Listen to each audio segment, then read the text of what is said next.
Shots fired near an Anchorage elementary school minutes after the last bell rang. We'll take you to the scene. He was there 1 minute and I just heard this big, large crack and he was just gone the next. Friends pull off a harrowing rescue after one of their own falls through the ice at Knik Glacier, learning a hard lesson about safety in the Alaskan outdoors. For an estimated timeline, I would hope within the next week or two, half a mile. Many commented on a proposed ban of personal watercrafts in Kachemak Bay. Live Fish and Game says those comments are still not public. You're watching KTUU, Channel 2, Anchorage, Alaska's news source. And now, the 5 o'clock report with Maria Downey. Good evening. We start tonight off with some breaking news. Reports of shots fired near an Anchorage school. Let's go live to Channel 2's Hank Davis with what we know so far. Yeah, Kristen, that's right. Right now, I'm at the corner of West 31st Avenue and Wisconsin Street. As you can see, the scene here has kind of dissipated. Traffic, the roads, folks are able to move in and out right now. When we arrived here, there were still a few police officers on the scene, but they've since left. What we do know right now is that at around 3 o'clock, police officers located a man here who had sustained a gunshot wound to his upper body. Since then, we've confirmed that those injuries were not life-threatening. We don't know where that shooting actually took place at, but we do know that the man was located right here at this street corner. And for those that are familiar with the area, there is a school nearby, about a block away. We went by the school earlier to see if it had been impacted at all. We've spoke with officials from ASD who say that the school never went into lockdown. There were actually a group of people playing hockey outside, so it looks like in this area things are back to normal right now, but the shooting investigation still underway, and we'll continue to work to bring you the latest details. Back to you. All right, Hank, thank you. Slick, icy streets have been a focus today. Let's now turn it over to Beth Verge, who's checking the conditions out right now. Beth. Kristen, we are at Old Seward and Tudor right now. Traffic moving pretty well in this area. A lot of people are taking it a little more slowly than usual, which is what's suggested by police and pretty much everyone else. But let's take a look at the conditions from earlier today. Unfortunately, lots of cars, lots of trucks, either over medians or in ditches, whether along the highway or stuck on local streets and those smaller streets around neighborhoods. Now, we do know that we've received a lot of calls from people asking when the municipality is going to plow. So if you want to get information on that, you can go to our website. That's KTUU.com, and there you're going to find these maps. These are municipality maps. The state also provides them as well for the streets that the state covers, but for the municipality, there are green sections for the areas that have already been plowed. There are red sections for the areas that are being plowed right now, and then there are unmarked sections which have not yet been started. And we did speak with the municipality earlier today. Street Maintenance and Services says part of the issue is that this snow has just continued to come down throughout the week. They started on the main streets, and then even if they moved to those smaller ones, they had to go back to the main streets to fix those up for people to get through these arterial routes. So I know everyone's wondering what's ahead for the weekend weather-wise. Jackie Purcell has our forecast right now. Well, we do have another inch or so of snow today. That was earlier in the day. It's still coming down. So it's a snowy Friday evening in the Anchorage, as well as many other South Central communities, getting additional doses of snow as we move through the evening commute. Now, visibility is also reduced where that snow is falling, so commute carefully on this February Friday. That was from our Midtown camera, and our current temperature here is 24 degrees. The winds are up a bit out of the west-southwest at 11 miles per hour. Now, to the Glen Highway, showing a snowy drive in or even outbound tonight. This will impact drivers with limited visibility at times, so use your headlights. Make sure to allow ample room between you and the vehicle ahead of you. Speed limits are optimal conditions, so slower speeds should be observed. Now, as far as the snowfall, it continues to move through the South Central region. We'll see it continue through the evening hours through the Anchorage area with lows to the teens. More on the forecast coming up a little bit later. All right, see you then, Jackie. Thank you. A trip to Knik Glacier quickly turned into a rescue mission after a man fell through the ice last weekend. Channel 2's Derek Minnemeyer joins us with more. Well, Kristen, today one of the rescuers, Luke Daniels, is sharing the story of what happened, hoping to promote safety and preparedness in the backcountry. Now, Daniels and his friends had been out to the glacier several times this winter. They didn't think anything of it when they decided to explore a small opening at the foot of the glacier. He says his friend descended down a gradual crevice for about 200 feet, and on his way back, he fell through the ice. Now, in this photo here, Daniels and another rescuer are actually perched just above where their friend fell. Luckily, the man landed on an icy outcropping, saving him from plunging into the frigid water below. Daniel says they spent the next hour and a half rescuing the man. I just knew I had to get back out of the cave, get as much people as I could together, get a rope, as much rope as I could, and just get back in that cave and pull him out. I wasn't really worried about falling in. I was on autopilot. I had to do one thing. Now, Daniel says they were able to rescue the man who didn't sustain any injuries in the process. Coming up on the NewsHour, we'll hear from outdoor recreation safety specialists, the Chugach National Forest, on how to stay safe around these glaciers. Back to you. All right, thanks, Derek. So there's been a lot of focus on the current state of the Alaska Marine Highway System, with just one boat from the entire fleet left in operation. And now it looks like the repairs for the only mainliner in operation will take longer than expected. Right now, the Lituya is the lone AMHS ship operating. It's also the smallest ship in the state's fleet, and it's dedicated to providing shuttle service between Metlakatla and Ketchikan. This morning, the Alaska Marine Highway System provided an update on one of its mainliners, the MV Matanuska, which has been stuck in Juneau due to mechanical issues.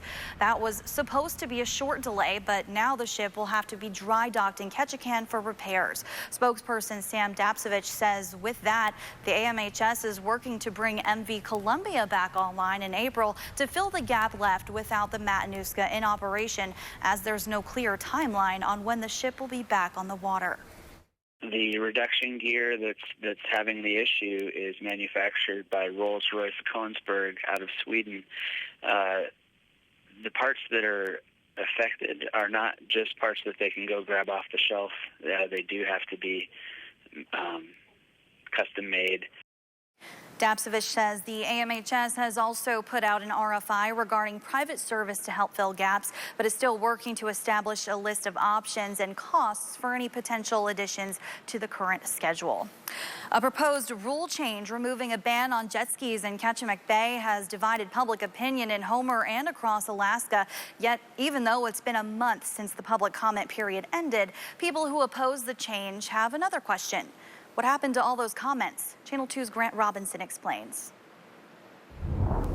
The Department of Fish and Game says it received around 2,000 public comments on the proposed rule change. Ultimately, the authority on whether or not to lift the ban on jet skis sits with the commissioner, but opponents of the change have been pushing to make the comments made publicly available. Fish and Game continues to play a game saying they're going to be looking at the science, but they've never put out a rationale why they're doing this. They've never put any facts or science on the table.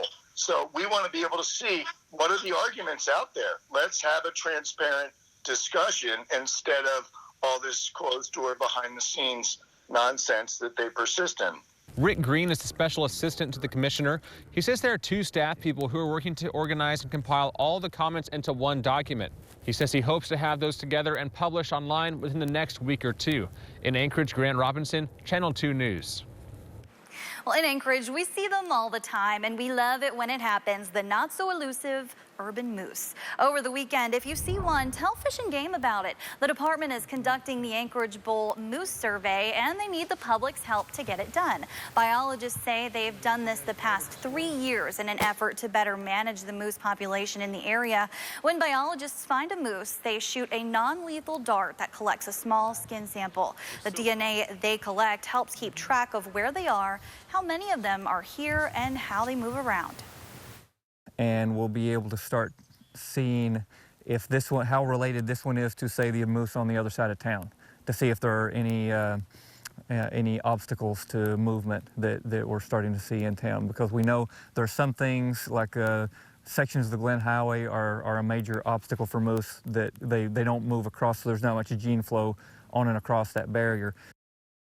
So if you see a moose in Anchorage this weekend, there's a few ways to let them know, and we'll have those details on how to report them on our website at KTUU.com. When we come back, I don't think there's any way you can possibly prepare for this race, truly prepare for it. The Iron Dog has gone nearly 2,000 miles, and we've got the latest as the race heads south. And here's a look at the closing numbers on Wall Street. And now, Alaska's #1 news team. This is Channel 2 News. In less than 24 hours, the Iron Dog will crown a 2020 champion. Channel 2 Sports Director Patrick Enslow has the latest leaderboard, plus how the race is shaping up. Kristen, the last 500 miles of this year's Iron Dog could be a game changer. There was 6+ feet of snowpack between Ruby and Ophir.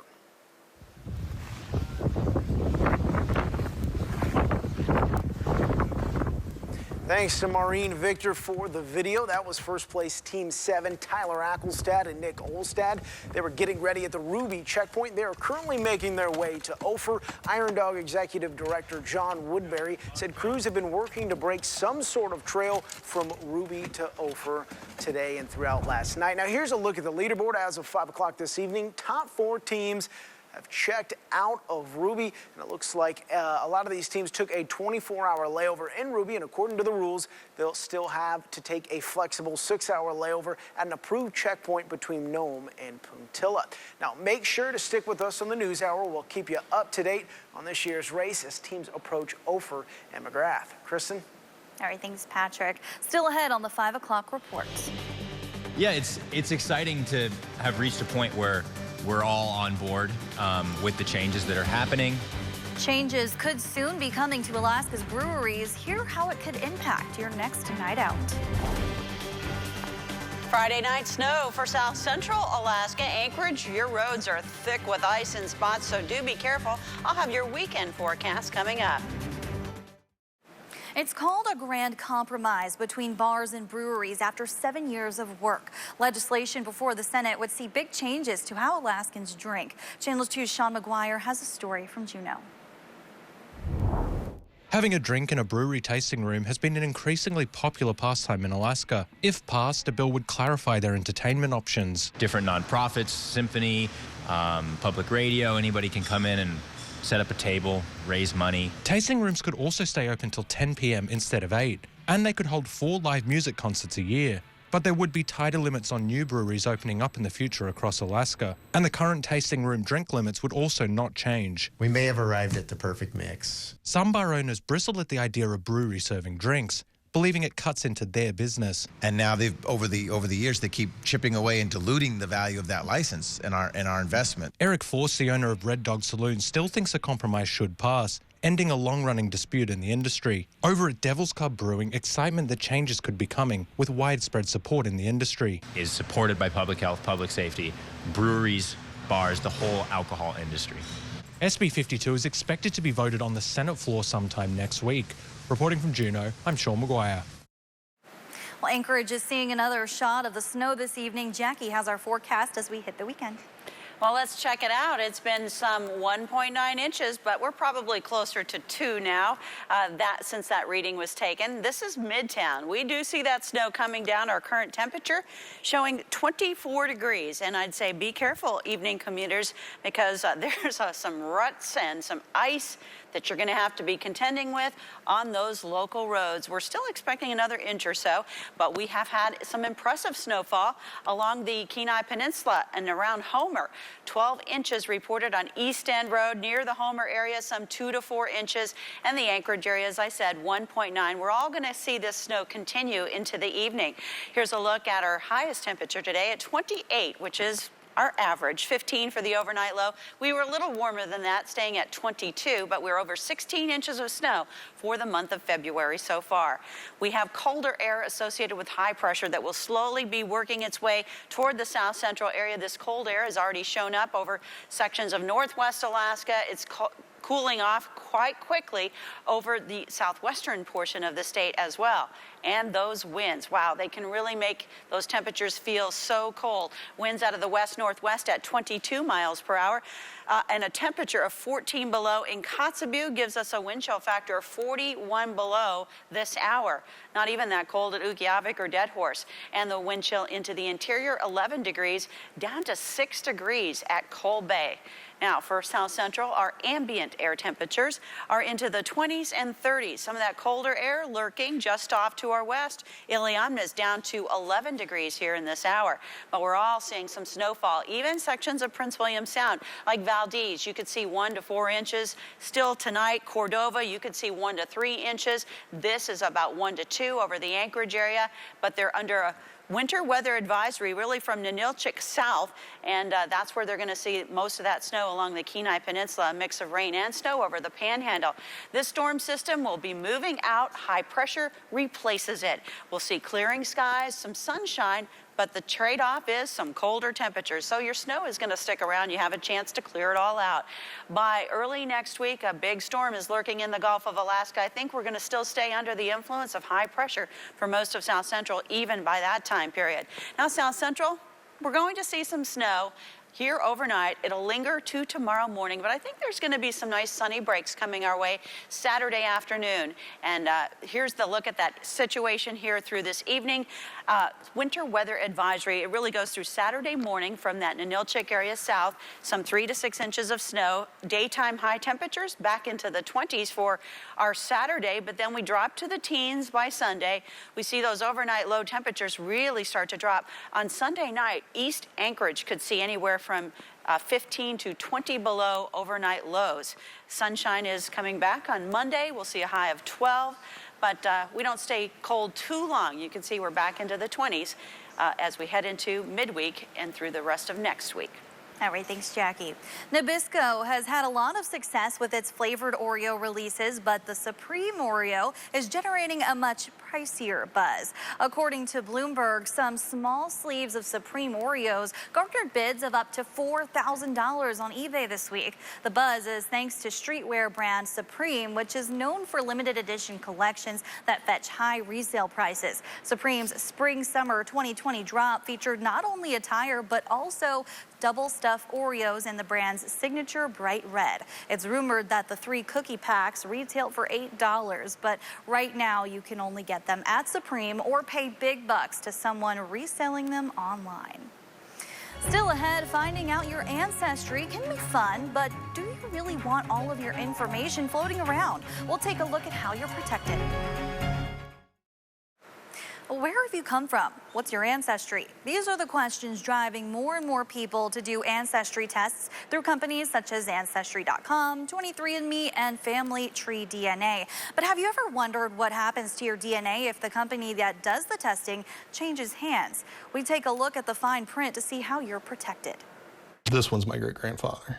How well do you really know yourself? Everybody else on my mom's side was mostly German and Irish. Here's some funeral notices that are all in German. Turns out I'm more English. And the one that really, really surprised me, even though it's only 1%, is from Cameroon and the Congo. Another surprise. This guy came up as a potential sibling. These colorful maps and bar charts come with a price. That's my husband. That's my other son. You sign away your genetic code to a for-profit company. It is kind of a Wild West as far as regulation with these kinds of things. Kathy Roberts with Consumer Reports says the Federal Genetic Information Non-Discrimination Act prohibits employers and health insurance companies from discriminating against you based on your genes. That doesn't mean it couldn't happen. Life insurance companies, long-term care insurance, disability insurance. These insurers can make decisions about your premiums, about your coverage based on genetic information. Federal law protects our private health information. DNA testing companies aren't bound to that law. They make up their own rules in their privacy agreements. After recent layoffs at both Ancestry.com and 23andMe, some people worry about what will happen to their genetic information if the companies are sold. Could that information be used in ways they didn't agree to? I think who would want access to it would probably be a lot of healthcare. I think law enforcement is a big one, and I think government. Most I can do is hold them to their word. Dan's putting his faith in Ancestry.com. They assure me that they won't use my DNA for any kind of research or sell it to anybody else for that matter. That looks kind of silly. Kathy worries about what the $80 test could cost her family in the future. And who's that? As a grandmother, I worry about the fact that we've all taken this test and we have, you know, that little guy in there. This could impact him down the road if that data was ever compromised. Here's a preview of what's coming up on the Nightly News. Ahead for us tonight, the president tries to minimize new warnings from U.S. intelligence officials that Russia is meddling in this year's campaign, and the new warning about the flu, which is hitting children especially hard this season. It's all ahead on Nightly News. Mike Ross joins us with a preview of a story coming up tonight on the NewsHour. Kristen, tonight at 6, it's an event that has impacted the entire state for decades. 52 years ago this week, something happened that would change the course of Alaska's future. It was the announcement by ARCO and Humboldt Oil that Prudhoe Bay was chock full of black gold. We'll look back at how much oil they thought was in Prudhoe Bay and how much they underestimated it by. That's our Once Upon Alaska segment tonight on the NewsHour. Stay tuned now for NBC Nightly News here on Channel 2.